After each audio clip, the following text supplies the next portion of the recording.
వ్రతశాల ఇది నా యేసు నివసించశాల. దేవునికి మహిమ కలుగునుగాక, దేవునికి స్తోత్రములు కలుగునుగాక. ఆమె పేరు ఆదిలక్ష్మి. సంవత్సరం క్రితం నాకు ఫోన్ చేసింది. ఆమె ఇంట్లో ఉన్నటువంటి ప్రాబ్లంను బట్టి కుమార్తె యాక్సిడెంట్లో చనిపోయిందంట. ఆమెకి 2 కుమారులు ఉన్నారు. ఒకడు 4 సంవత్సరాలు, ఒకడు 1 సంవత్సరం. అయితే కుమార్తె ఉన్నప్పటి నుండే ఈ 2 పిల్లల్ని ఈ తల్లి పోషిస్తూ ఉండేదంట. ఆమె డ్యూటీకి వెళ్ళినా, బయటికి వెళ్ళినా, ఎక్కడికి వెళ్ళినా కూడా ఈ 4 సంవత్సరాల అబ్బాయిని, 1 సంవత్సరం బాబును ఈ తల్లే చూసుకుంటూ ఉండేదంట. వారి స్నానము, భోజనము, నిద్ర, మంచి చెడ్డలు అన్నీ కూడా ఆమె చూసుకుంటూ ఉండేదంట. ఆమె యాక్సిడెంట్లో చనిపోగానే భర్త ఇంటి వారు 2 పిల్లల్ని తీసుకొని వెళ్ళి వాళ్ళ దగ్గర ఉంచుకున్నారంట.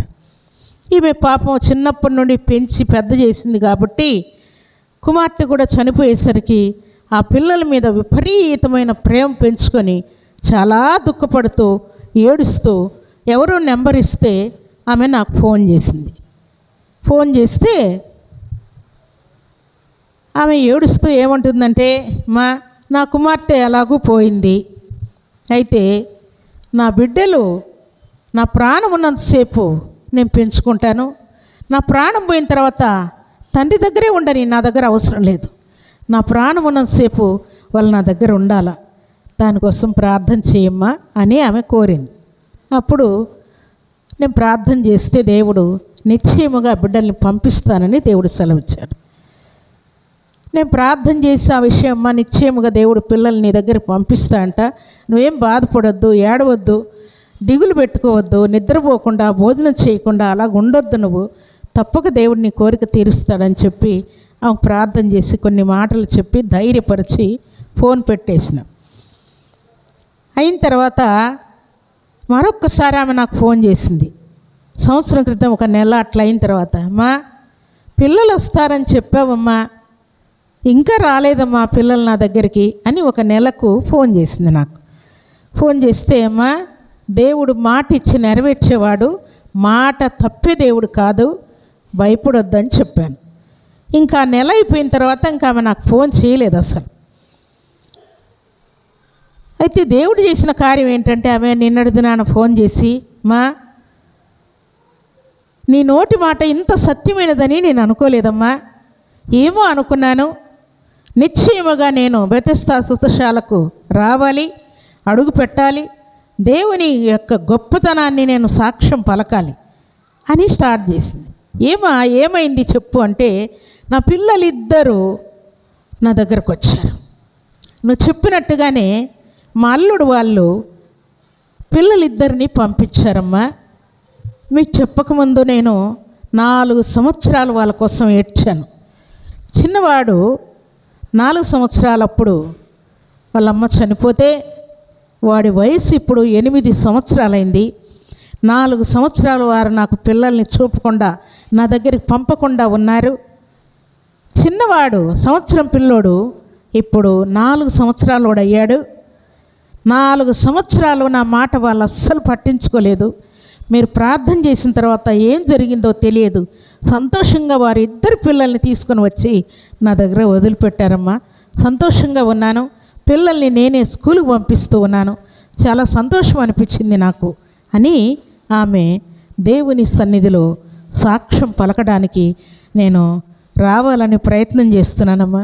దేవుడు నాకు బలం ఇచ్చేటట్టు మీరు ప్రార్థన చేయండి అంటే, ఎక్కడుంటారమ్మా మీరు, ఏ ఊరు మీది అని నేనంటే, నేను తిరుపతిలో ఉంటానమ్మా, తిరుపతి మాది. యూట్యూబ్లో నేను మీ ప్రోగ్రాంలు చూసి నెంబర్ రాసుకొని వేరే వాళ్ళు ఇచ్చినటువంటి నెంబర్ నాకు పోగొట్టుకొని పోయింది, అందుకే నేను సంవత్సరం నుంచి మీకు ఫోన్ చేయలేకపోయాను. మీరు ప్రార్థన చేసిన తర్వాత దేవుడు నాకు నా పిల్లల్ని నా దగ్గర పంపించాడు. అయితే యూట్యూబ్లో నేను మీ కార్యక్రమం చూసి నెంబర్ రాసుకొని ఫోన్ చేస్తున్నానమ్మా. నాకు చాలా సంతోషంగా ఉంది. ఈరోజు నేను చనిపోయినా కూడా నాకేం బాధ లేదమ్మా. నా పిల్లల్ని నేను మనస్ఫూర్తిగా చూసుకున్నాను. వారిని పోషిస్తున్నాను, స్కూలుకు పంపిస్తున్నాను, నా కుమార్తె నా దగ్గర ఉందేమో అన్నంత తృప్తి నాకు కలిగింది. ఈ దేవుడు, ఈ యేసయ్య ఎంత గొప్ప దేవుడని నాకు తెలియదు. ఇప్పుడు నాకు అర్థమైపోయింది. కాబట్టి ఆ చల్లనైన గొప్ప దేవుని దగ్గరికి వచ్చి నేను సాక్ష్యం పలకాలి, మీ ముఖం చూడాలని నేను ఆశపడుతూ ఉన్నాను అని ఆ తల్లి ఫోన్ చేసింది. ప్రియులారా, దేవునికి స్తోత్రములు కలుగునుగాక, దేవునికి మహిమ కలుగునుగాక. మన దేవుడు దుఃఖపడువారు ధన్యులు, వారు ఏం చేయబడతారన్నాడు? ఓదార్చబడుదురని దేవుడు సెలవిచ్చాడు. ఎవరెవరు ఏ ఏ విషయాల్లో దుఃఖపడుతూ ఉన్నారో ఆ విషయాలన్నిట్లో కూడా మన దేవుడు దుఃఖపడుతున్నటువంటి మీరు ధన్యులు అన్నాడు. ఎందుకు ధన్యులంటే ఎవరు దుఃఖపడుతున్నారో వారిని దేవుడు, నేనే మిమ్మల్ని ఓదార్చువాడను, నేనే నీ ఇంటి వారు కానీ, నీ ఇరు పొరుగు వారు కానీ, నీ బంధువులు, రక్త సంబంధికులు, నీ ఫ్రెండ్స్, లేక నీ భర్త, నీ భార్య, నీ పిల్లలు, నీ తల్లిదండ్రులు నిన్ను ఓదార్చకపోవచ్చు, కానీ దేవుడు మాత్రం ఏమంటున్నాడు? దుఃఖపడువారు ధన్యులు, వారు ఓదార్చబడదురు, నేనే మిమ్మను ఓదార్చువాడను అని దేవుడు సెలవిస్తున్నాడు. అలాగున సర్వశక్తిమంతుడు అయినటువంటి దేవాతి దేవుడు ఆ తల్లిని ఓదార్చి సంతోషము, సమాధానము ఆ తల్లి కలుగజేశాడు. దేవుని సన్నిధిలో చేరిన దేవుని బిడ్డలమైన మన జీవితాల్లో దేవుడు ఓదార్చినటువంటి సంగతులు, దేవుడు ఓదార్చినటువంటి పరిస్థితులు, దేవుడు మనల్ని సంతోషపెట్టిన పరిస్థితులు, సమస్త కీడుల నుండి దేవుడు మనల్ని తప్పించిన పరిస్థితులు,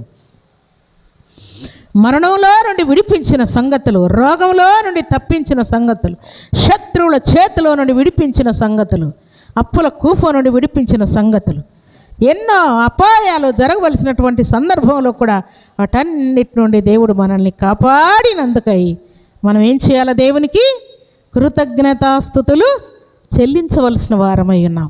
ఈ సన్నిధిలో చేరి దుఃఖపడుతున్న ప్రతి వారు ఓదార్పు పొందుదురుగాక. దేవుడిచ్చిన మాట ప్రకారం దుఃఖపడువారు ధన్యులు, వారు ఓదార్చబడుదురన్న మాట తూచ తప్పకుండా దేవుడు మీ జీవితాల్లో నెరవేర్చునుగాక. ఆమేన్.